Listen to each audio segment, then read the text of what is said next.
สบายดีท่านผู้ชมที่เคารพนำท่านผู้ชมเข้าสู่การรายงานข่าวจากห้องข่าวโทรภาพแห่งชาติแจ้งข่าวพิเศษของคณะบริหารงานศูนย์กลางภาค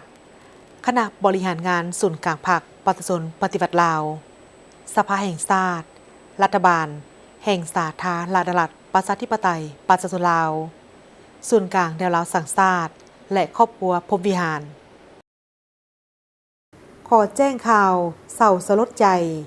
มายังพี่น้องห่วมชาติพนักงานสมาชิกพรรคกำลังป้องกันชาติป้องกันความสงบในทั่วประเทศและเพื่อนมิตรที่อยู่ใกล้และไกลทราบทั่วถึงกันว่าสหายไสสมพรพรหมวิหารกรรมการกรมการเมืองศูนย์กลางพรรคประธานสภาแห่งชาติแห่งสาธารณรัฐประชาธิปไตยประชาชนลาวได้ถึงแก่มรณกรรมในเวลา 11:18 นาทีของวันที่ 8 สิงหาคม 2026 ด้วยพยาธิเส้นเลือดอักเสบที่ร้ายแรงรวมอายุได้ 70 ปี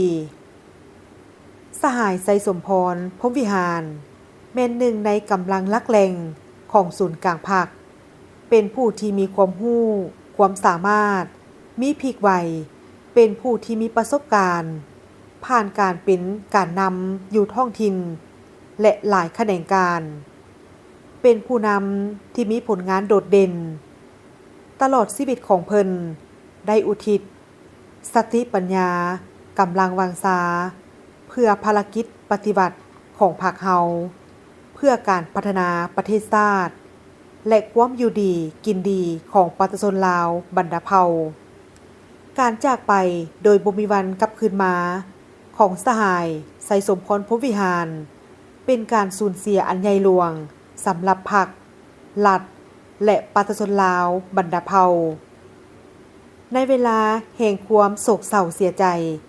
และอาลัยอาวรณ์อย่างสุดซึ้งนี้ทั่วพรรคทั่วรัฐทั่วกำลังประกอบอาวุธพนักงานสมาชิกพรรคและทั่วปวงชนลาวทั้งชาติจงเอาความโศกเศร้าสลดใจและความอาลัยหักต่อสหายไสสมพรพรหมวิหารให้กลายเป็นกำลังแหงสามัคคีเป็นปึกแผ่นแน่นหนาอ้อมข้างคณะบริหารงานศูนย์กลางพรรคเสริมขยายมูลเสื้ออันสง่าองอาจของชาติและของพรรคเด็ดเดียว